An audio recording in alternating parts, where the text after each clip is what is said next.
Across the galaxy, there exists a saying among the ancient races: never underestimate the species that crawled from the mud. For millennia, civilizations have risen and fallen, each believing themselves the pinnacle of evolution, the masters of their domain. The Zephyrians with their crystalline cities floating in gas clouds. The Nethek with their hive minds spanning entire star systems. The Aquatic Dominion with their vast underwater empires covering oceanic worlds. But none of them understood what it truly meant to survive. They had never met humanity. When the Galactic Council first received reports of a new species from a small blue planet in the Outer Rim, they barely glanced at the data. Another primitive race discovering fire, perhaps. Another civilization taking its first stumbling steps into space. The universe was full of such species.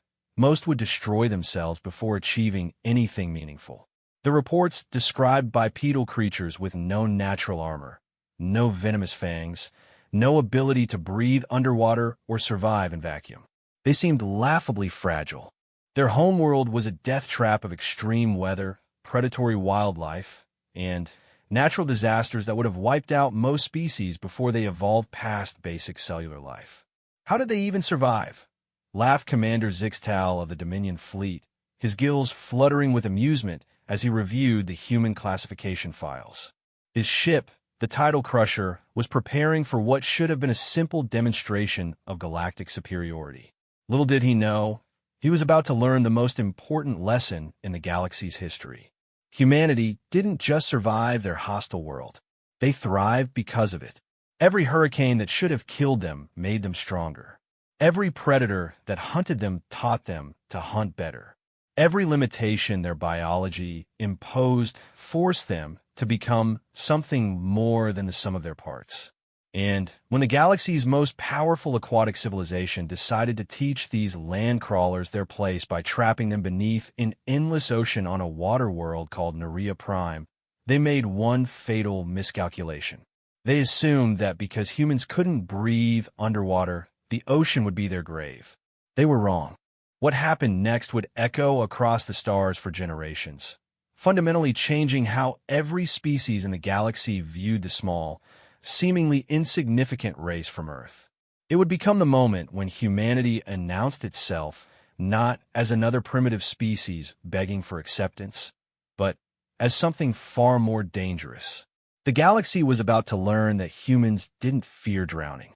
They had learned to make the ocean fear them. The transport ship Pioneer's dream shuddered as it broke through the atmosphere of Narration Prime, its hull groaning under the pressure of entry. Captain Sarah Chun gripped the armrests of her command chair, watching through the viewport as an endless expanse of deep blue ocean stretched to every horizon. No land masses, no islands, just water, deeper and more vast than anything Earth's oceans could offer. Atmospheric composition confirmed, reported Lieutenant Morrison from the science station. Breathable for humans, but the surface is completely aquatic. Ocean depth readings are, well, they're not finding a bottom, Captain. Sarah's jaw tightened. 3 months ago, humanity had achieved faster-than-light travel and made first contact with the Galactic Council. It should have been humanity's greatest triumph. Instead, they found themselves classified as a Category 7 species, barely above bacterial life in the galactic hierarchy. The Council had been polite but dismissive, treating Earth's representatives like children who had wandered into an adult conversation. We understand your enthusiasm to join galactic civilization, Council Prime Nexus had said with barely concealed condescension. However, your species must first prove its worth through the trial of adaptation. Consider it a learning experience. The trial was simple in concept. Humanity would be given a world to colonize and develop. If they could establish a thriving settlement within one solar rotation, they would be granted provisional membership in the galactic community. If they failed, Earth would be quarantined for another 1,000 years while they matured as a species.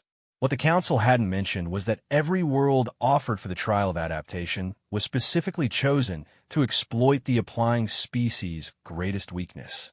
The gas-breathing Zephyrians had been given a world of solid rock with no atmosphere. The silicon-based crystallites had faced a planet of pure liquid. Each species had failed spectacularly, usually within weeks. For humanity, the Council had chosen Narration Prime, a water world controlled by the Aquatic Dominion, one of the galaxy's most powerful civilizations. The message was clear. Land-dwelling mammals who couldn't breathe underwater had no business in the deeper parts of space. "Captain," called Engineer Rodriguez from behind her, "we're receiving a transmission from the Dominion fleet. They're welcoming us." The main screen flickered to life, revealing Commander Zixtal in all his predatory glory. His shark-like form filled the transmission, rows of crystalline teeth visible as he spoke. Behind him, Sarah could see the bridge of his vessel, where dozens of aquatic beings moved with fluid grace through water-filled chambers. "Greetings, surface dwellers." Zixtal's voice carried an unmistakable note of amusement. "Welcome to Narration Prime, your new home. As agreed by the Galactic Council, we will provide you with basic life support for the duration of your trial. The orbital platform will supply fresh water and emergency medical aid. Beyond that, you are on your own." He paused, his black eyes glinting with what humans might recognize as malicious pleasure. "I do hope you brought swimming lessons, mammals. The nearest surface land is approximately 7 light years away." The transmission ended with what sounded distinctly like aquatic laughter. Sarah stood slowly, her mind already racing through possibilities. Around her, the bridge crew of 47 souls waited for orders. In the cargo holds below, nearly 3,000 colonists, families, scientists, engineers, farmers, prepared for a new life among the stars. They had volunteered for this mission knowing it would be dangerous. None of them had expected it to be a death sentence. "Morrison, full sensor sweep. I want to know everything about this world." "Rodriguez, what's our supply situation?" "We have enough food and fresh water for about 6 months if we ration carefully," Rodriguez replied. "The fabrication units can extend that, but they need raw materials." "And Captain," he hesitated, "the atmospheric processors we brought are designed for land-based installation. In an ocean environment, they're basically useless." "Understood." Sarah turned to face her crew. "I want options, people. How do we not just survive on a water world, but thrive?" Lieutenant Kim, the youngest member of the bridge crew, raised her hand tentatively. "Captain, what if we're thinking about this wrong? Everyone expects us to try to fight the ocean. What if we learn to work with it instead?" "Explain." Kim pulled up a holographic display showing Earth's history. "Look at our own development. Humans started in the water too. We evolved from aquatic life. And throughout our history, every time we've been faced with an impossible environment, we've found a way to adapt. We didn't grow wings to fly. We built aircraft. We didn't develop gills to explore the ocean. We built submarines."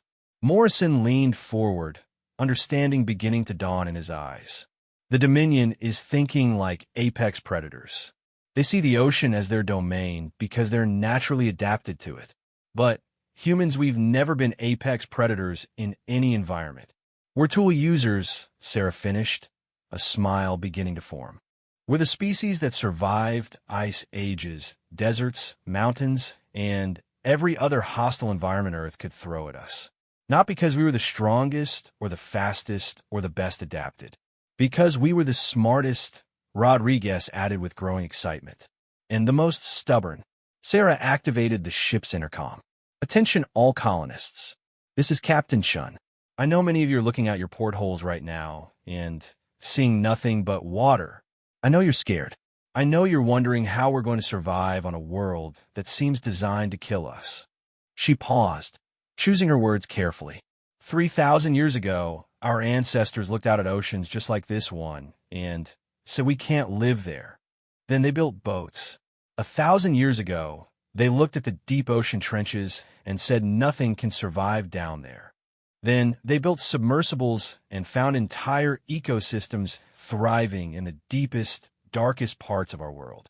Her voice grew stronger, carrying across every deck of the ship. "The galaxy thinks they've given us an impossible task. They think the ocean will swallow us whole and erase any trace that humanity ever dared to reach for the stars. They're about to learn something that every species on Earth learned the hard way.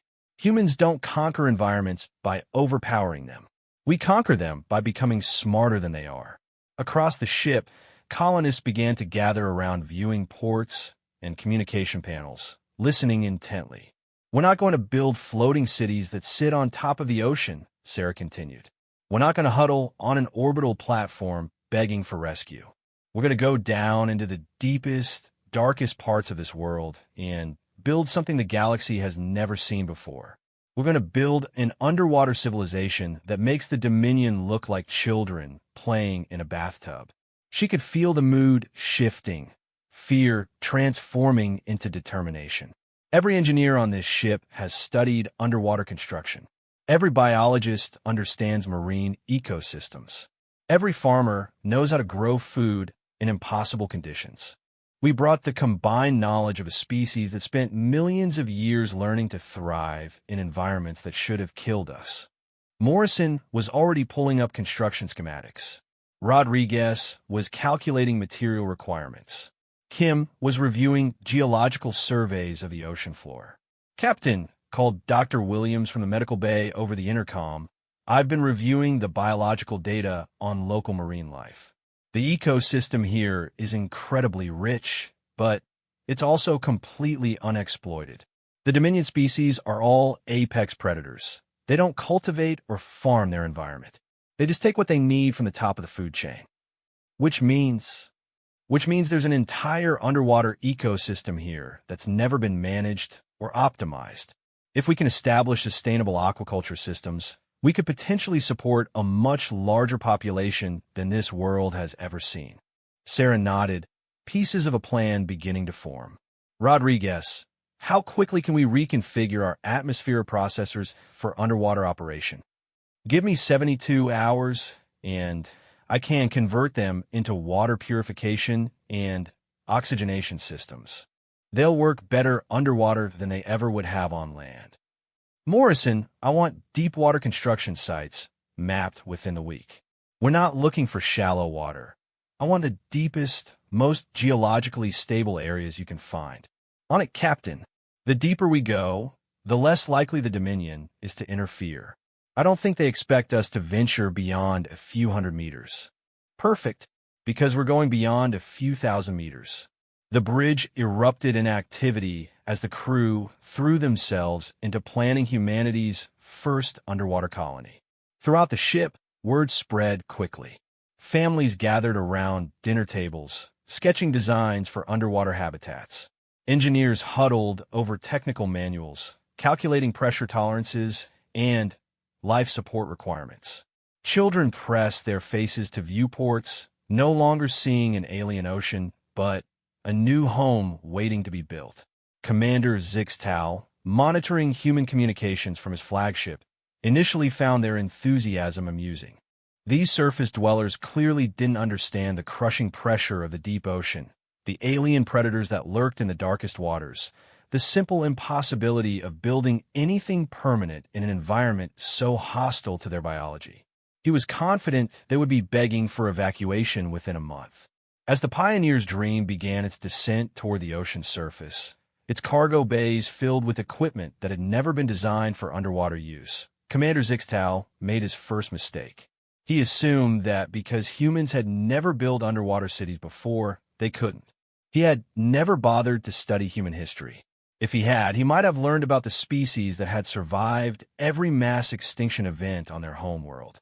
The species that had looked at impossible challenges and responded not with surrender, but with innovation.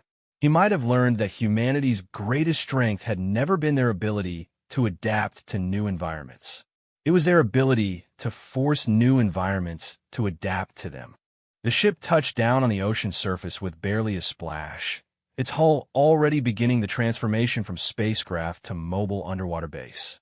Around it, the endless blue waters of Nerea Prime stretched into darkness, completely unaware that they were about to become humanity's newest conquest. In the depths below, ancient currents carried whispers of change. The galaxy's youngest spacefaring species had arrived, and They were about to rewrite every rule about what it meant to colonize a hostile world. The aquatic dominion had given humanity an ocean, expecting them to drown. They were about to discover that humans didn't just learn to swim in deep water. They learned to breathe underwater, hunt in the depths, and build empires beneath the waves. 3 weeks into the colonization effort, the pioneers' dream had transformed into something unprecedented in galactic history. What had once been a sleek transport vessel now resembled a floating industrial complex with construction platforms, underwater laboratories, and submersible launch bays extending from its hull like metallic coral formations. Sarah stood in the newly constructed underwater observation deck, 40 meters below the surface, watching her people work with a mixture of pride and amazement. Through the reinforced transparent aluminum walls, she could see teams of humans in advanced diving suits working alongside robotic construction units, laying the foundation for humanity's first underwater city. Phase 1 of the Deep Harbor project is ahead of schedule, reported Chief Engineer Rodriguez through the communication system. His voice carried a note of excitement that had become common among the colonists over the past weeks. The foundation platforms are stable at 800 meters depth, and the geothermal tap is providing more power than we initially calculated. Sarah nodded, reviewing the holographic displays that showed the construction progress in real time. What they had accomplished in 3 weeks defied every prediction the Galactic Council had made about human adaptability. Instead of struggling to survive in an alien environment, humanity had embraced the challenge with characteristic stubbornness and creativity. The breakthrough had come from an unexpected source. Dr. Elena Vasquez, a marine biologist who had spent her career studying Earth's deepest ocean trenches, had made a startling observation about Narration Prime's ecosystem during the 2nd week of colonization. "Captain, you need to see this," she had announced, bursting into the command center with barely contained excitement. The local marine life isn't just adapted to the pressure and depth, they're perfectly suited for biotechnological integration. She had shown Sarah her discovery, a species of bioluminescent organisms that could be cultivated to provide sustainable lighting, filter feeding creatures that could process waste while producing edible proteins, and, most remarkably, a type of coral-like organism that could be guided to grow into specific architectural shapes. It's like this entire ecosystem was designed for underwater construction, Elena had explained. If we work with the local biology instead of against it, we can build cities that are actually more efficient and sustainable than anything we ever managed on land. The implications have been staggering. Within days, human biotechnologists were working alongside marine biologists to develop construction techniques that incorporated living organisms as integral components of their underwater habitats. Instead of fighting the ocean environment, they began cultivating it. Now, 3 weeks later, the results were visible from space. Commander Zixtal stared at his tactical displays with growing confusion and concern. The human settlement wasn't just surviving, it was expanding at an exponential rate. What had started as a single ship was now a complex of underwater structures covering several square kilometers, with new construction appearing daily. "Sir," reported his tactical officer, a sleek creature whose sonar abilities allowed for detailed underwater surveillance. "The humans have established 7 separate construction sites at depths ranging from 500 to 3,000 meters. They appear to be building some kind of network." Zixtal's fins twitched with irritation. "Impossible. No surface-dwelling species has ever successfully built permanent structures at those depths. The pressure alone should crush any materials they brought from their homeworld." "That's what we thought, sir. But they're not using traditional construction materials. Our scans show they're cultivating local organisms and somehow integrating them into their building structures. The deeper installations appear to be almost entirely biological in nature." This was unprecedented. In all of galactic history, no species had ever successfully integrated alien biology into their construction projects during their initial colonization efforts. Most species spent decades just learning to survive in new environments before attempting any major construction. These humans had done it in 3 weeks. What about their population? Surely they must be losing colonists to the pressure, the alien pathogens, the predators in the deep water. The tactical officer hesitated. Sir, according to our monitoring, they haven't lost a single colonist. In fact, their birth rate has actually increased since arriving at Naria Prime. Zixtal's grip on his command chair tightened. This wasn't just unexpected. It was impossible according to every model of species adaptation the galaxy had developed over millions of years. Meanwhile, 800 meters below the surface, Dr. Marcus Chun was experiencing something that would have been pure science fiction just months earlier. The 34-year-old xenobiologist had volunteered for the Deep Adaptation Program, an experimental initiative that Dr. Vasquez had proposed during the second week of colonization. The local organisms aren't just suitable for construction, she had explained to the volunteer group. Some of them appear to be symbiotic in nature. If we can establish controlled biological partnerships, we might be able to extend human operational capacity underwater indefinitely. Marcus floated in the experimental habitat at 800 meters depth, breathing normally despite being surrounded by water. The bio-integrated gill system that had been carefully cultivated from local filter-feeding organisms allowed him to extract oxygen directly from the water while maintaining his normal respiratory functions. Day 15 of deep water operations. He spoke into his recording device, his voice carrying clearly through the water thanks to the bioacoustic enhancements that had been grown from local echolocation organisms. Efficiency continues to improve. The symbiotic organisms are adapting to human biology faster than we ever predicted. He swam gracefully through the construction area, his enhanced vision allowing him to see clearly in the dim blue light of the deep ocean. Around him, other members of the Deep Adaptation Program worked alongside traditional dive teams to install the biomechanical foundations of what would become humanity's first underwater city. The most remarkable development is the cognitive enhancement. Marcus continued his log. The symbiotic neural networks from the local organism appear to be increasing our problem-solving capacity and spatial reasoning. We're not just adapting to the environment. We're becoming something more than we were on land. This was the development that truly terrified Commander Zixtal when his intelligence teams reported it. Humans weren't just surviving underwater. They were evolving in real time, with technologies and biological partnerships that should have taken millennia to develop. Back on the surface, Captain Sarah Chun was dealing with a problem she had never expected to face: success beyond their wildest projections. Captain, we need to talk about expansion limitations, Chief Engineer Rodriguez said during the daily progress meeting. At our current rate of growth, we're going to exceed our original population projections within 6 months. The bio-cities are growing faster than we can populate them. Sarah reviewed the data with amazement. The underwater habitats weren't just providing living space. They were actively improving the quality of life for the colonists. The bio-integrated life support systems were more efficient than anything humanity had ever developed.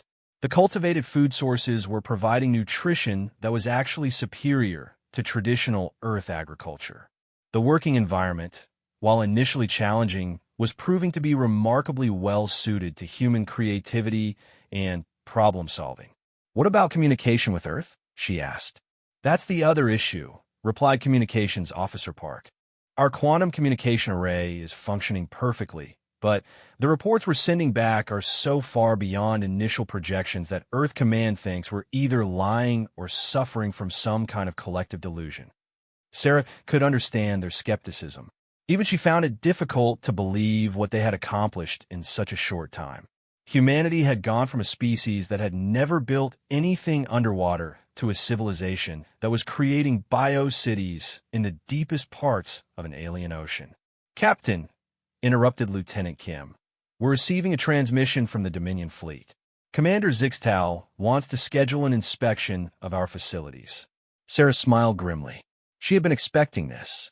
The aquatic Dominion had clearly not anticipated humanity's rapid adaptation to the oceanic environment.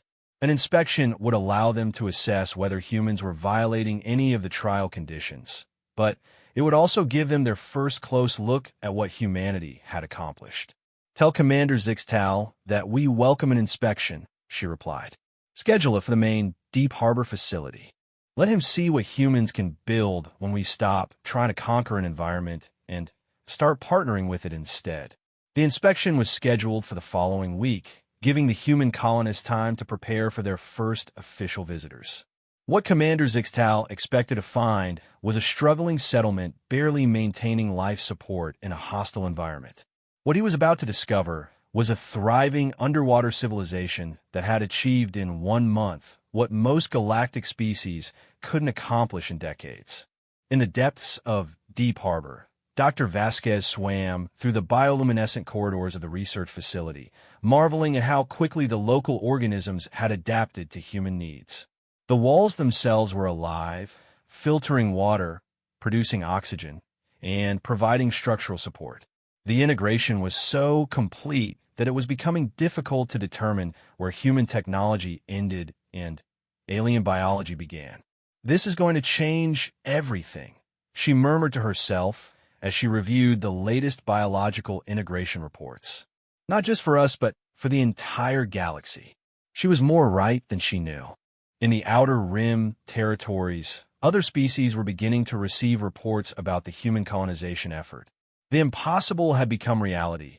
A land-dwelling species had not just survived on a water world, but had created something unprecedented in galactic history. Word was spreading that humanity might be more than just another primitive species stumbling into space. They might be something truly dangerous, a species that could adapt to any environment and make it their own. Commander Zixtal prepared for his inspection with growing unease. Every report from his surveillance teams painted the same picture. Humans weren't just surviving underwater. They were thriving in ways that defied every principle of evolutionary biology. They had created a hybrid civilization that was both fully human and perfectly adapted to an alien ocean environment. As his inspection vessel descended toward the human settlement, Zixtal couldn't shake the feeling that he was about to witness something that would fundamentally change the balance of power in the galaxy. He was right. Humanity was about to show the galaxy what it truly meant to be an adaptive species. And once the other civilizations saw what humans could accomplish in just 1 month on a hostile world, the question wouldn't be whether humanity deserved membership in galactic civilization. The question would be whether galactic civilization was ready for humanity. Commander Zixtal's inspection vessel descended through the crystal-clear waters of Narration Prime with the slow, deliberate movement of a predator approaching unfamiliar prey. His command crew, composed of the Dominion's most experienced deep-water specialists, maintained their usual confident silence as they approached the human settlement. They had conducted hundreds of similar inspections over the millennia, observing the pathetic attempts of surface-dwelling species to establish footholds in aquatic environments. Most lasted days. A few exceptional cases had managed weeks before accepting defeat. None had ever required a full month to evaluate. "Sir, we're approaching the outer perimeter of the human settlement," reported Navigation Officer Kithera, her bioluminescent patches flickering with concentration as she read the sonar displays. "I'm reading. This can't be correct." "Report," Zixtal commanded, though a growing unease was beginning to gnaw at the edges of his confidence. "The settlement extends far beyond our initial projections, sir. We're detecting structured activity from the surface down to depths of over 4,000 meters. The humans appear to have established multiple interconnected facilities across a volume of ocean larger than most of our traditional cities." Zixtal's gill slits fluttered with disbelief. 4,000 meters was beyond the operational range of most Dominion vessels. His own ship was rated for a maximum depth of 3,000 meters, and that required specialized pressure compensation systems that had taken his species centuries to develop. Impossible. Surface dwellers lack the biological adaptations for extreme depth operations. Their fragile bodies would be crushed long before reaching such depths. "Sir," interrupted Science Officer Velnoth, "I'm detecting something else." The human structures aren't exhibiting the standard electromagnetic signatures we associate with mechanical construction. The readings suggest biological activity. As they descended deeper, the scale of human achievement began to reveal itself in ways that challenged every assumption the Dominion had held about land-dwelling species. What they had expected to find was a desperate huddle of surface dwellers clinging to primitive life support systems in shallow water. What they encountered was something unprecedented in galactic history. The human city rose from the ocean floor like a living coral reef, its bioluminescent structures pulsing with gentle light that created patterns of beauty and functionality that no purely mechanical construction could achieve. Towers grown from cultivated organisms spiraled upward in elegant helixes, their living walls filtering water and producing oxygen while housing thousands of human inhabitants. Gardens of engineered, kelp-like organisms created three-dimensional parks where human children played in the gentle currents, their laughter echoing through the water in ways that should have been impossible. By the depths, whispered Kethura, they've created a functioning ecosystem. Not just a settlement, an entire aquatic biosphere designed around their species. Commander Zixtal stared at the displays, his predatory instincts suddenly, feeling inadequate in the face of something his species had never encountered. The humans hadn't conquered the ocean through superior strength or natural adaptation. They had seduced it, convinced it to reshape itself into forms that served both human needs and oceanic harmony. Sir, we're receiving a welcoming signal from the human settlement. They're inviting us to dock at what they call the Diplomatic Reception Facility at 800 meters depth.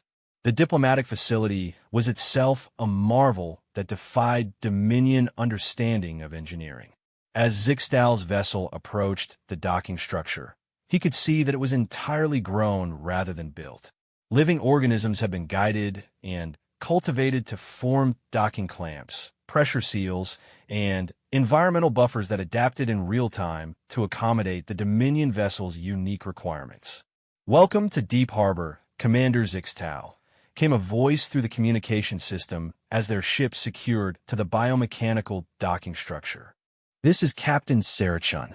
We're honored to receive our first official visitors from galactic civilization." Zixtal prepared himself for what he assumed would be a brief tour of struggling human facilities before filing his report recommending their evacuation. Instead, he found himself being escorted through an underwater city that operated with an efficiency and elegance that surpassed anything in Dominion space.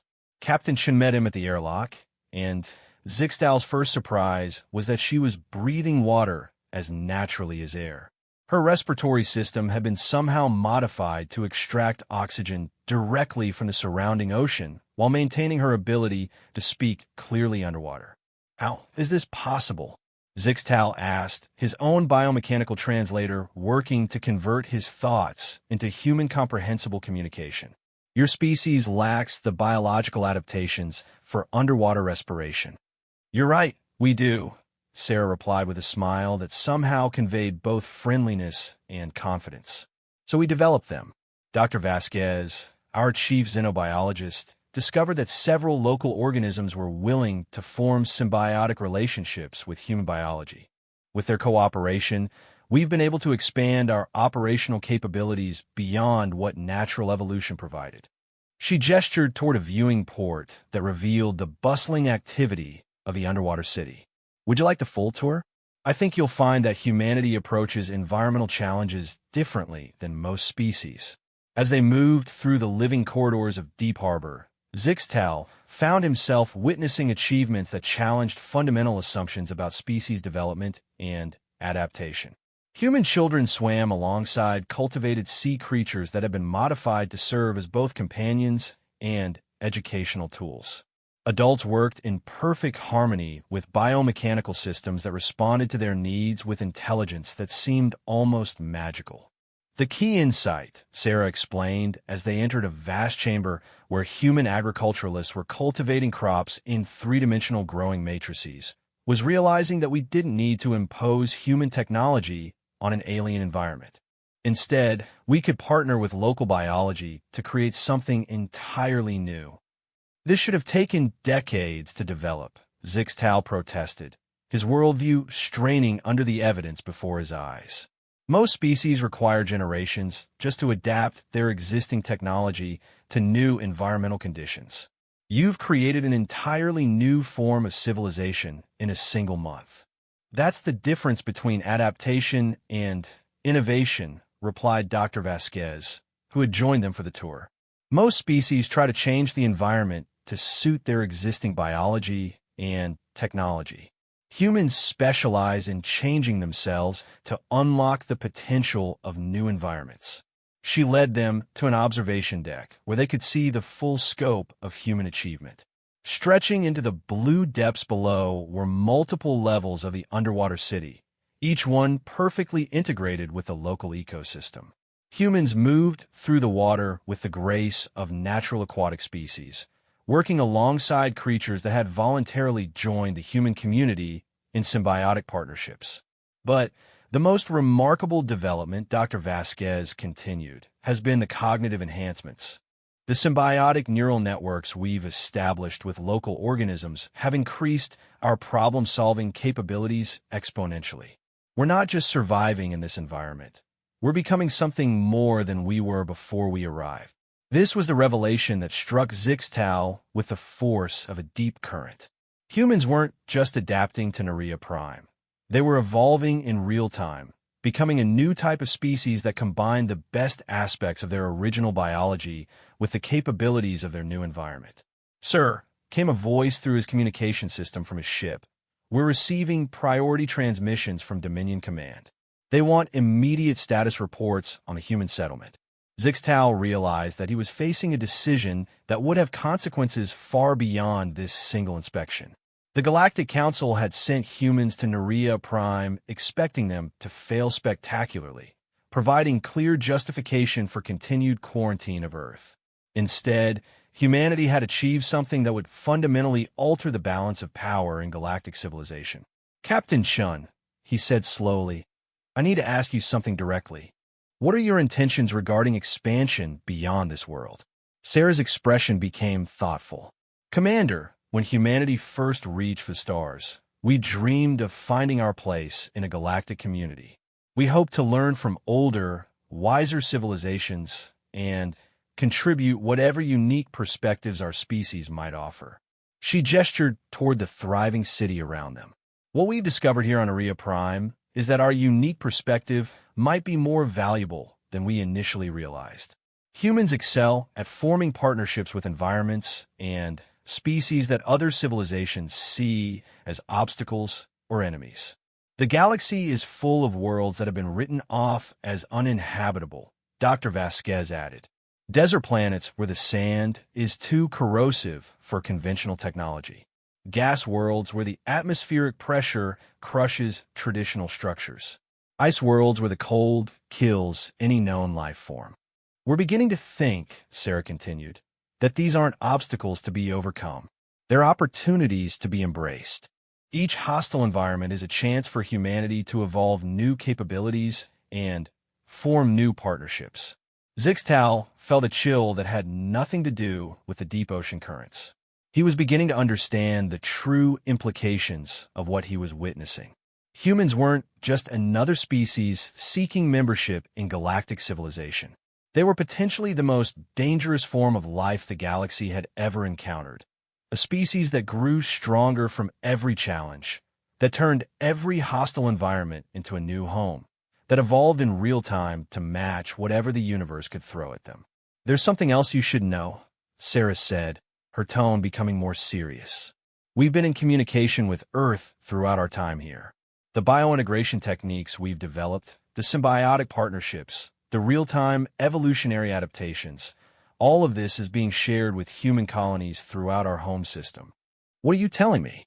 "I'm telling you that what you see here isn't an isolated achievement. It's a proof of concept. Humanity is preparing to make the galaxy our home, Commander. All of it. The worlds you consider uninhabitable, the environments you avoid, the ecosystems you fear. We see them as neighborhoods waiting to welcome us." As Zixtal completed his tour and returned to his vessel, his mind raced with the implications of what he had witnessed. The humans hadn't just passed their trial of adaptation. They had redefined what adaptation meant. They had demonstrated capabilities that would allow them to colonize any world in the galaxy, regardless of how hostile or alien it might be. He had come to Narration Prime expecting to witness the failure of another primitive species. Instead, he had witnessed the birth of something that might well become the galaxy's next dominant civilization. The question now wasn't whether humanity deserved membership in galactic society. The question was whether galactic society was prepared for the inevitable expansion of a species that saw every impossible environment as their next home. As his ship ascended toward the surface, Commander Zixtal began composing the most important report in Dominion history. A report that would change everything the galaxy thought it knew about the small blue planet in the outer rim and the remarkable species that called it home. The galaxy was about to learn that humanity's trial wasn't ending. It was just beginning. 6 months after Commander Zixtal's inspection, the emergency session of the Galactic Council convened in unprecedented circumstances. For the first time in the Council's 10-million-year history, they were not discussing the failure of a species during the trial of adaptation. They were discussing what to do about a species that had succeeded beyond every parameter they thought possible. Council Prime Nexus, an ancient crystalline entity whose thoughts moved at the speed of geological time, addressed the assembled representatives with a gravity that hadn't been felt in the chamber for millennia. Fellow counselors, we face a situation without precedent in galactic history. The species designated as human has not merely survived their trial period.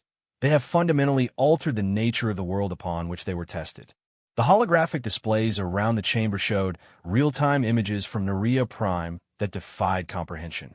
What had once been an empty ocean world was now home to a thriving civilization of over 50,000 humans living in perfect harmony with a completely transformed ecosystem.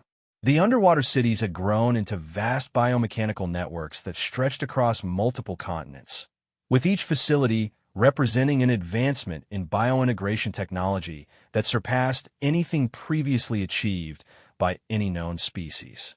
The humans have achieved something we believed impossible, continued Prime Nexus.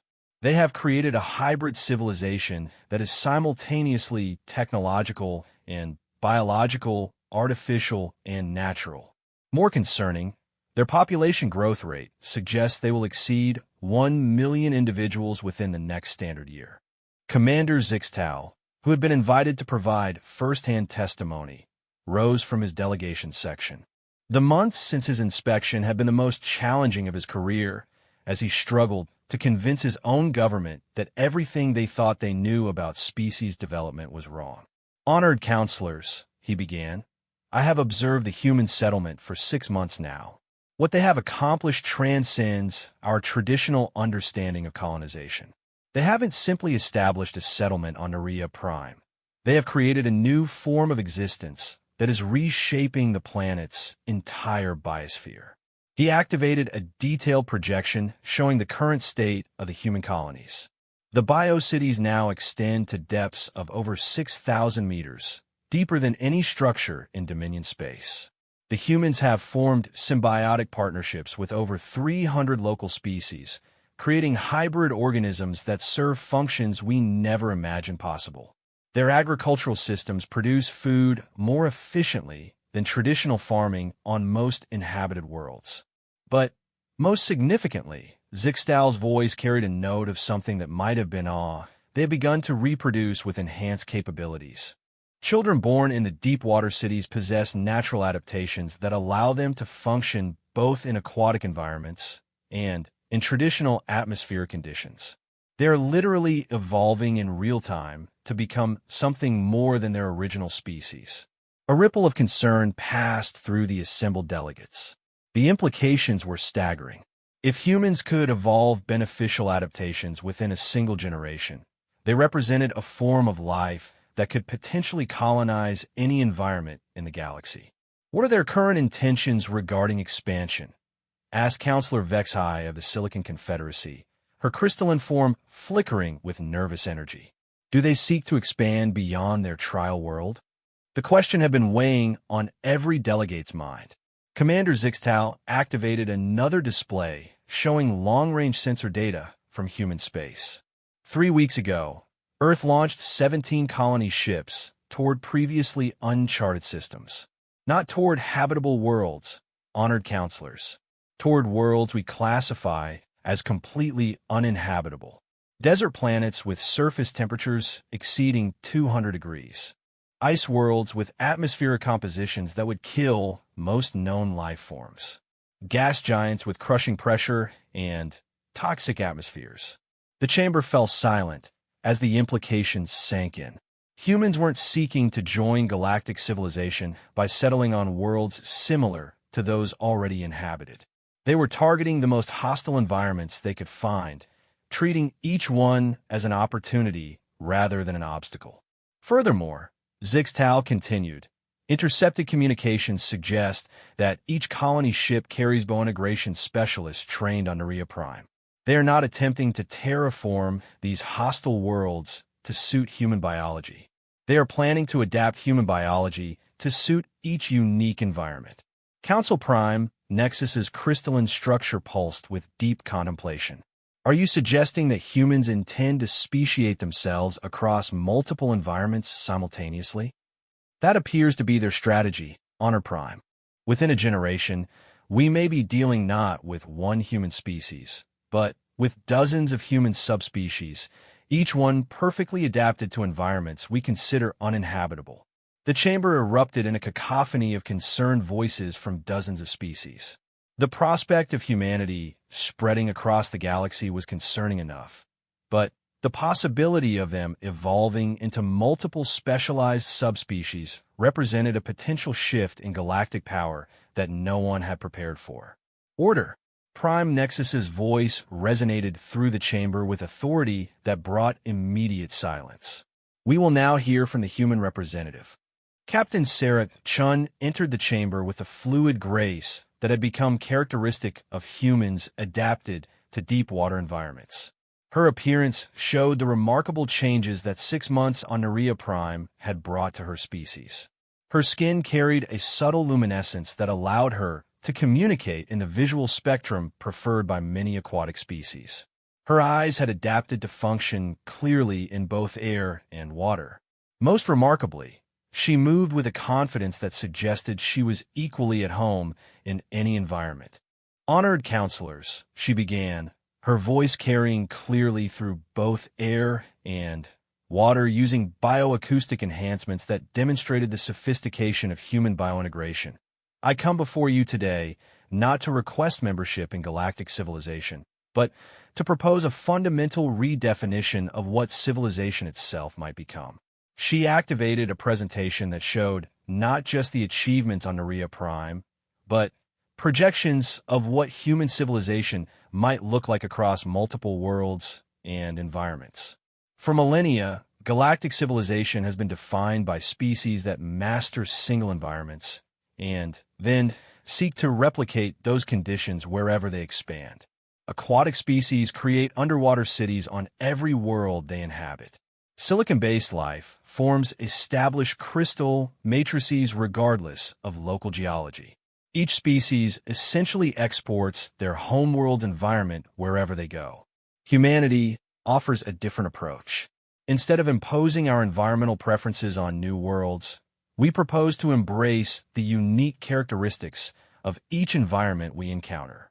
Rather than creating thousands of copies of Earth, we want to create thousands of unique human civilizations, each one perfectly integrated with its local ecosystem. The projection showed possible human settlements on various hostile worlds throughout the galaxy. Desert humans who had formed partnerships with crystalline life forms to create living cities that channeled solar energy. Ice world humans who had developed symbiotic relationships with thermal organisms to create warm enclaves in the coldest environments. Gas world humans who had learned to exist in perpetual flight using partnerships with native atmospheric organisms. The traditional approach to galactic expansion has left vast portions of the galaxy uninhabitable and unexplored, Sarah continued. Humans propose to change that. We don't see hostile environments as obstacles to be overcome. We see them as opportunities to become something more than we currently are. But why? Asked Counselor Thexanar of the Hive Worlds. Why choose adaptation over terraforming? Why change yourselves instead of changing the environments to suit your needs? Sarah's smile carried a warmth that translated across species barriers. Because we've learned something wonderful during our time on Naria Prime. Every time we adapt to a new environment, every time we form partnerships with new organisms, every time we evolve new capabilities, we don't lose what we were. We become more than what we were. She gestured to herself as an example. I can function perfectly in deep ocean environments, but I haven't lost my ability to thrive on land. The biointegrations have enhanced my capabilities without diminishing them. Humans adapted for desert worlds won't just survive extreme heat. They'll also retain the accumulated adaptations of every environment we've previously mastered. The implications were staggering. Sarah was describing a species that would accumulate beneficial adaptations across multiple environments, becoming more capable with each new challenge they embraced. Within a few generations, she continued, humanity may become the first truly universal species, capable of thriving in any environment the galaxy has to offer. Not because we've conquered those environments, but because we've learned to partner with them. And what are the galaxy's existing civilizations? Asked Prime Nexus. How do you envision humanity coexisting with species that have established territories and claims across known space? We don't want your worlds, Honored Prime. We want the worlds you can't use. The hostile planets you avoid. The environments you consider uninhabitable. Give us the corners of the galaxy where no one else can live, and we'll show you wonders that no one has ever imagined. Sarah activated a final projection showing the current state of human expansion. Our colony ships aren't heading for habitable worlds because we don't need habitable worlds. We need challenges. We need environments that will force us to grow and adapt and become something new. Every hostile world you've written off as worthless, we see as a new home waiting to welcome us. Every impossible environment you've avoided, we see as a laboratory where humanity can discover new ways of existence.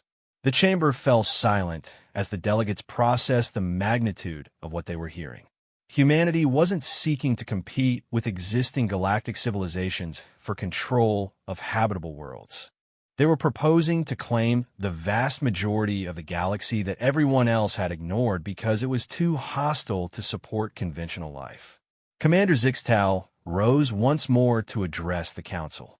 Honored delegates, I believe we face a choice that will define the next era of galactic history. We can attempt to contain humanity within traditional parameters, potentially creating conflict with a species that has demonstrated remarkable adaptability and growth potential. Or we can embrace the possibility that they represent the next stage of galactic evolution. The humans have shown us something we thought impossible, a species that grows stronger from every challenge, that sees opportunity where others see obstacles, that evolves in real time to match whatever the universe can present. He paused, choosing his words carefully. Perhaps it is time for galactic civilization to learn from them rather than trying to control them. The vote, when it came, was unprecedented in Council history. For the first time, a species was granted not just membership in galactic civilization, but recognized as representing an entirely new category of existence. Humanity was designated as the first adaptive civilization and given unrestricted access to any world or environment they chose to explore. 6 months later, reports began reaching the Council from across the galaxy. Human colonies were thriving on worlds that had been considered uninhabitable for millions of years. Each settlement was unique, each one a perfect fusion of human ingenuity and local environmental characteristics. The galaxy was discovering that humanity's greatest gift wasn't their technology or their biology or their intelligence. It was their ability to see potential where others saw problems, to find partnership where others found only conflict, to become something greater than the sum of their parts. Commander Zixtao, now serving as the Dominion's ambassador to the human adaptive territories, sent his final report to the Galactic Council 1 year after humanity's arrival on Naria Prime. The humans have fulfilled every promise they made to us, and exceeded every projection we dared to make. They have not conquered the hostile environments of the galaxy. They have convinced those environments to help them become something unprecedented in galactic history. We thought we were giving them an ocean to drown in. Instead, we gave them the galaxy to call home. The universe is about to become a much larger place, and humanity is going to show us corners of existence that we never knew were possible. We are witnessing the birth of the first truly universal species, and the galaxy will never be the same. They thought the lion beast would drown. Instead, the lion beast learned to breathe underwater and discovered it had always been a sea creature dreaming of land. The galaxy is speechless because we are all still learning what it means to share space with a species that refuses to recognize the word impossible. Humanity had passed their trial, but more than that, they had redefined what it meant to be alive in a universe full of wonders. The galaxy was about to become their home, not through conquest, but through the most human of approaches: adaptation, partnership, and the stubborn refusal to accept that any environment was too hostile to call home. The stars themselves were waiting to see what humanity would become next.